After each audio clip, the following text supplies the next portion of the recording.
Good evening friends. একটা নতুন blog নিয়ে একটু গল্প করবার জন্য আজকে এসেছি। অফিস থেকে ফিরলাম, একটু বেরোবো ফ্রেন্ডসের সাথে। আজকে অনেক দিন বাদে অদিতির সাথে দেখা হবে, আর শুক্লার সাথে এক কাপ চা নিয়ে এসে বসলাম কাজকর্ম করে। মর্নিং শিফট ছিল, একটু কাজ ছিল অফিসে, পর একটু কাজ করে বাড়ি এসে কাজ টাজ করে ফ্রেশ হয়ে রেডি হয়ে বসেছে। ওরা ফোন করলেই বেরিয়ে যাব। বহুদিন পর ওদের সঙ্গে আজকে দেখা হয়ে মনে হচ্ছে যেন, সেই কারণে আমি খুব এক্সাইটেড। একটা জিনিস, সরি, মন খারাপ আর ডিপ্রেশন কি এক জিনিস? কি মনে হয় তোমাদের? মন খারাপ আর ডিপ্রেশন কখনোই এক নয়, একদম দুটো আলাদা। মন খারাপ যে কোনো মানুষের হতে পারে, যে কোনো সময় হতে পারে, যে কোনো রিজনে হতে পারে।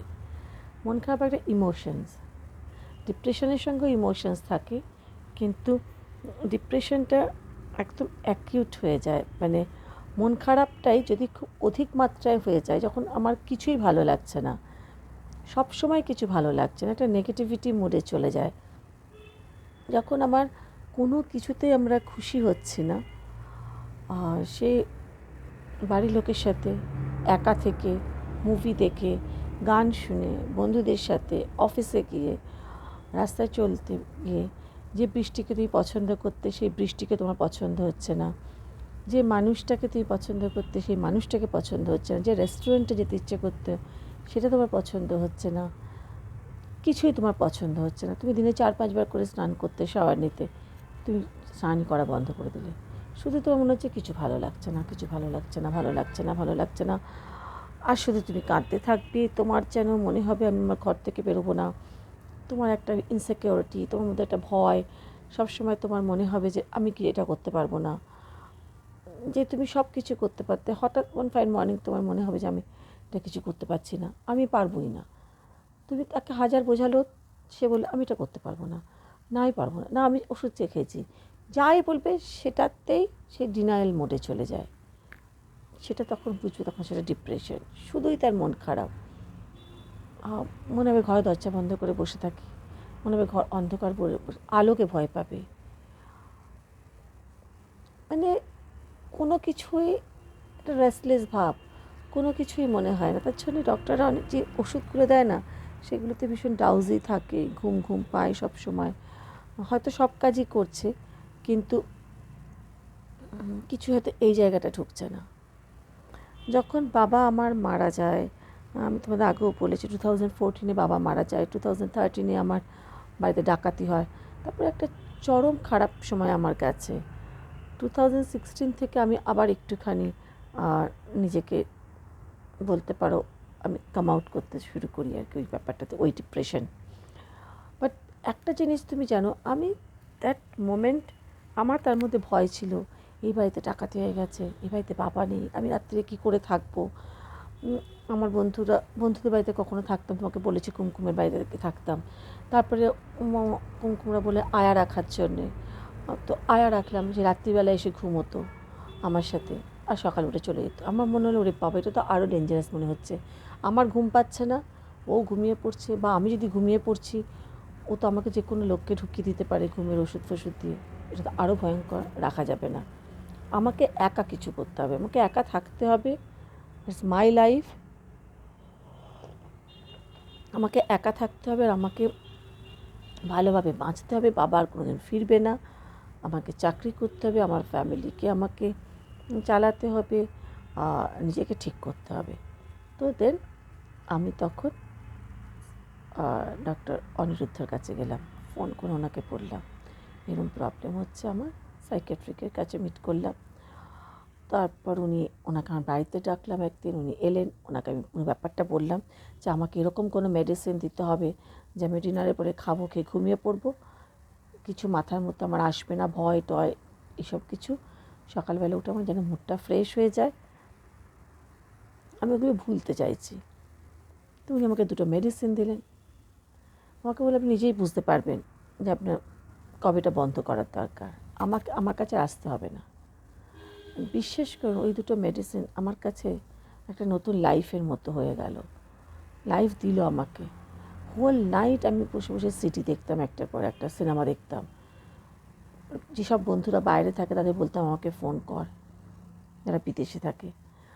তারপর যখন ভোর হতো পাখির ডাক শুনতাম তো আমি ঘুমিয়ে পড়তাম। এরকম একটা ভয়ঙ্কর লাইফ আমার ছিল। এই জায়গাটা যদি আমি না যেতাম, আমি ফিল করেছিলাম যে আমার কেউ নেই, I have to come out, আমাকে এখান থেকে বেরোতে হবে, তার জন্য আমাকে পুশ করতে হবে, তার জন্য আমার স্ট্রেংথ। আমি যদি সারাক্ষণ বলি আমার ভালো লাগছে না, ভালো লাগছে না, ভালো, কেউ আমাকে প্যাম্পার করার নেই, কেউ আমাকে এক গ্লাস জল গড়িয়ে দেবার নেই, কেউ আমাকে খেতে দেবার নেই, এক কাপ চা করে দেবার কেউ নেই।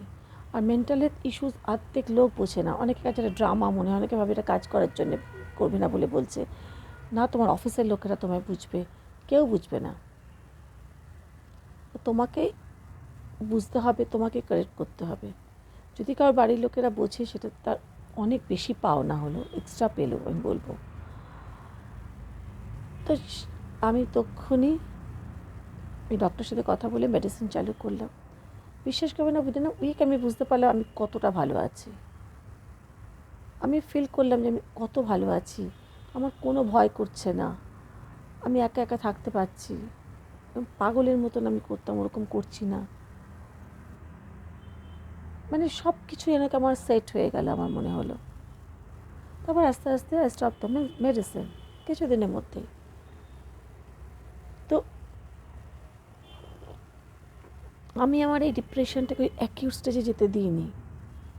তার আগে আমি ওটাকে রেজিস্ট করেছি, তার আগে আমি ওটাকে ধরে ফেলেছি। কিন্তু অনেকে আছে এটা পারে না, বারবার হয়, বারবার হয়। বাইপোলার থাকে, অনেক রকমের মেন্টাল হেলথের ইস্যুস আছে। ডিপ্রেশন, অফিসের ডিপ্রেশনস থাকে, অফিসে প্রচুর ওয়ার্ক প্রেশার, তার জন্যে যা স্যালারি পাচ্ছি মনে হচ্ছে রান করতে পারছি না নিজের বাচ্চাকে, ফ্যামিলিকে ভালো করে। কোথা থেকে টাকা আসবে, হয়তো ধার করে ফেলছো, প্রচুর ইএমআই, তার জন্য ধার হচ্ছে। তো তারপরে একটা সুইসাইডাল টেন্ডেন্সি হয়, এগুলো সব হয়, এগুলো আমারও হয়েছিল, বাট আমি এগুলো থেকে বেরিয়ে এসেছি। আর তোমার কী হবে, তোমার খুব পরিচিত লোককেও তোমার মনে হবে তোমার শত্রু। সবসময় তোমার মনে হবে তোমার এগেনস্টেই সবাই ডিসকাস করছে, তোমার কেউ ক্ষতি করতে চাইছে, বা তোমার পরিবারে কেউ ক্ষতি করতে চাইছে। কাউকে তুমি ট্রাস্ট করতে পারবে না। সবসময় তোমার একটা ভীষণ একার একটা লাইফ হয়ে যাবে। মানে পাশের ঘরও তোমার যেতে ইচ্ছে করবে না, মনে হবে কিছু একটা হচ্ছে। চোখ মুখ তোমার বদলে যাবে, তোমার শরীরের মুভমেন্টটাই পুরো বদলে যায়, হাঁটা চলা ফেরা সব কিছু তোমার বদলে যাবে তখন। মন খারাপ সেটা নয়, মন খারাপ মাঝে মাঝে হয়। কখনো বাবাকে তুমি মিস করছো, কখনো তোমার হাজব্যান্ডকে মিস করছো, কখনো তুমি তোমার বন্ধুকে মিস করছো, কখনো তোমার একটা নতুন শাড়ি হারিয়ে গেছে বা নতুন গয়না হারিয়ে গেছে, তুমি সেটার জন্য মন খারাপ হচ্ছে। কখনো তোমার সঙ্গে কেউ হাসলি কথা বললো, তার জন্য তোমার মন খারাপ হতে পারে। টোটালি ডিফারেন্ট মন খারাপ আর ডিপ্রেশন। বাট হ্যাঁ, মন খারাপটাকে যদি কোনো একটা আমার বস আমায় কোনো কিছু পছন্দ করছে না, বা আমার কলিগরা আমার পেছনে লাগছে মনে হচ্ছে, আমি কিছুতেই কোনো কলিগের সাথে আমার সেই ফ্রেন্ডলি রিলেশনশিপ হচ্ছে না, বাট আমি একাও অফিস করতে পারছি না, বা কেউ আমাকে হেল্প করছে না আমার ডেস্কে। এই জিনিসটা যদি বারবার বারবার, অনেকেই পারে না এগুলোর থেকে লড়ে বেরিয়ে আসতে। যেমন ঠিক আছে করছে না করছে, অনেকেই কাউকে ইগনোর করলো, সে ওই ইগনোরেন্সটাকে নিতে পারছে না।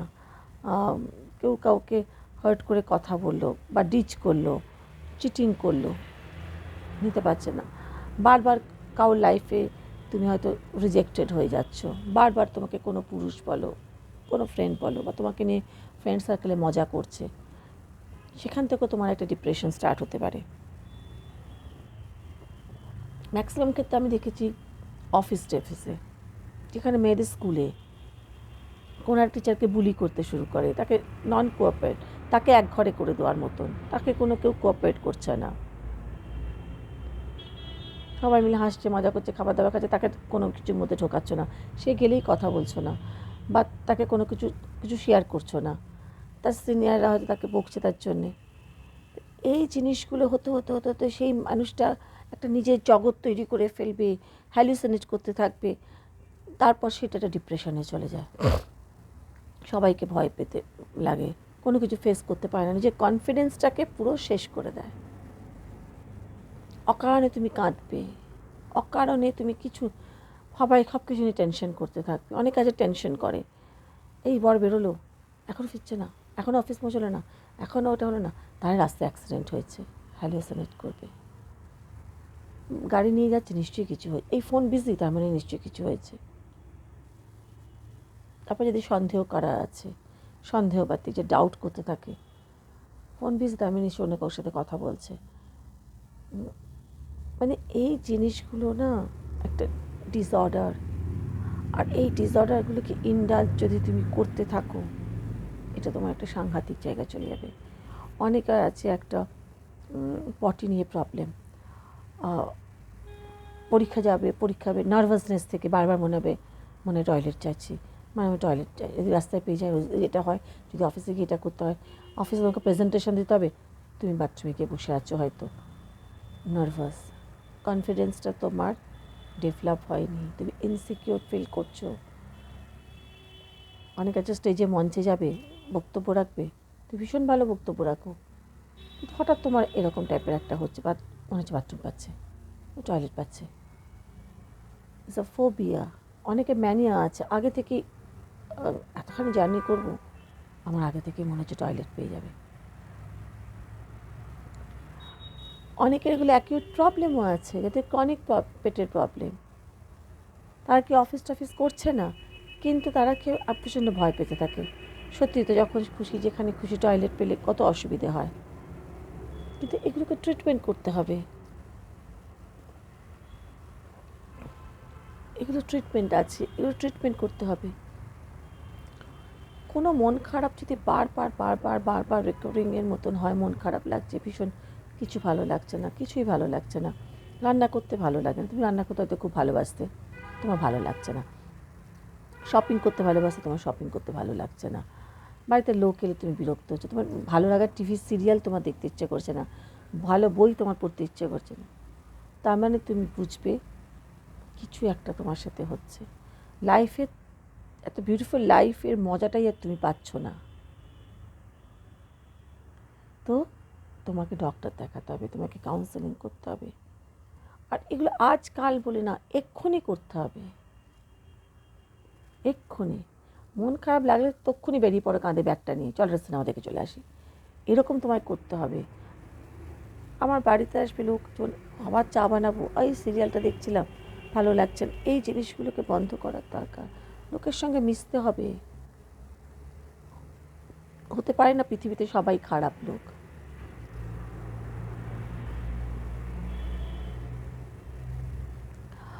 আমি এরকম প্রচুর লোকদের চিনি, আমার চারপাশে অনেকে আছে, আমার এক কলিগ আছে, আমার পাশে বন্ধুরা, অনেক বন্ধু আছে, আমার নিজের রিলেটিভসরা আছে, প্রত্যেককে আমি দেখছি, মানে এটা ক্যান্সারের থেকেও ভয়ঙ্কর, মেন্টাল হেলথ ইস্যুস।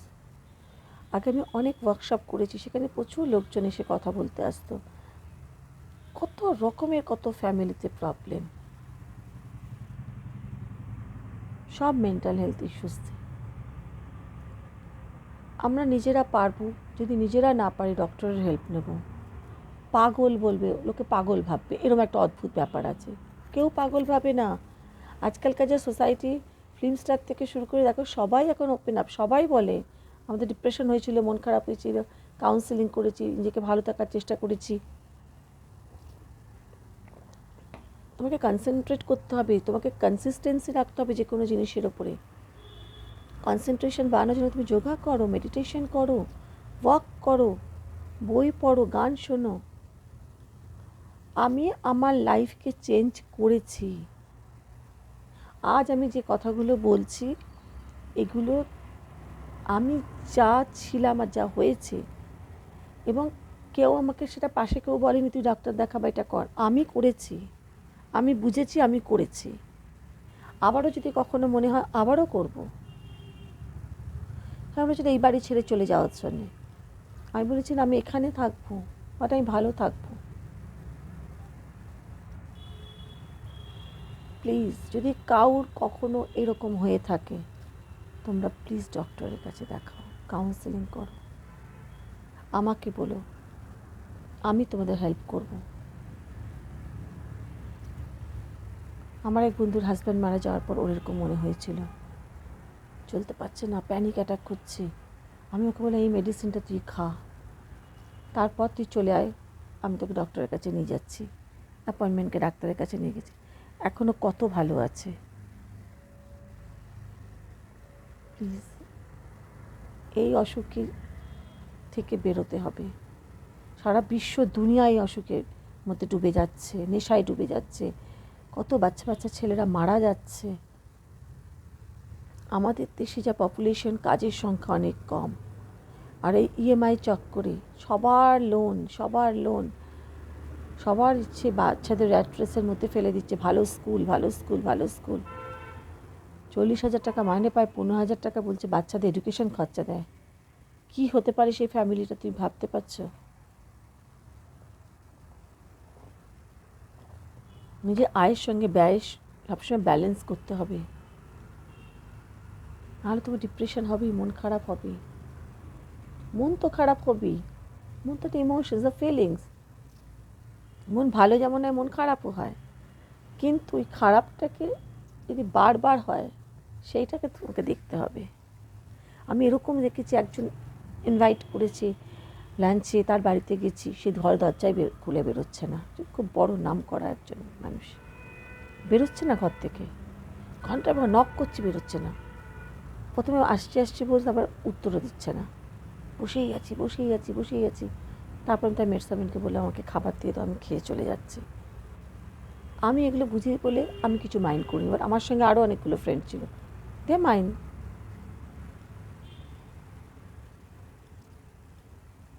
আর একটা জিনিস, বাচ্চাদের যদি কখনো এরকম কিছু দেখো, বাচ্চাদের বিহেভিয়ারালে কিছু প্রবলেম থাকে, অনেকের অনেক রকম, তোমরা সেগুলোকে না ছেলে মানুষই বা অনেক ইমমেচিওর এইগুলোকে বলে না সময় নষ্ট করো না। একটা পরিণত ছেলে মেয়ে কেমন হয়, তাদের হাব ভাব, তাদের কথাবার্তা, সেগুলো নিশ্চয়ই তোমরা বুঝতে পারো, আমরা সবাই বুঝতে পারি। তার থেকে যদি কেউ একটু অন্য রকম হয়, তার জন্য তাকে ট্রিটমেন্ট করতে হবে। খুব বেশি রাগ, সেটাও যেমন অস্বাভাবিক। রাগ নেই, একদম চুপচাপ, সে তোমায় দেখতে হবে নিজের সে একটা কোনো ওয়ার্ল্ড তৈরি করছে নাকি। ইন্ট্রোভার্ট যেমন খারাপ, বেশি কথা বলাটাও নিশ্চয়ই ভালো না। দুটোকেই দেখতে হবে ব্যালেন্স কিনা। চলো আজকে আমি যাই, অনেক কিছু বলেছি, জানি না তোমাদের বোঝাতে পেরেছি কিনা। মন খারাপ আর ডিপ্রেশন খুব ভয়ঙ্কর রোগ। আজকের দিনে দাঁড়িয়ে ক্যান্সারের থেকেও খারাপ রোগ। সেখানে বারবার বলছি, আশেপাশে যাকে দেখবে তাকে হেল্প করার চেষ্টা করো। প্রফেশনাল লাইফে কাউকে এভাবে অ্যাভয়েড করো না, কাউকে কাজ শিখিবে না, এরকম অ্যাটিটিউডটা বন্ধ করো। কনস্পিরেসি করো না। হেলদি কম্পিটিশন ভালো, আনহেলদি না। অনেকের লাইফ শেষ হয়ে যায়।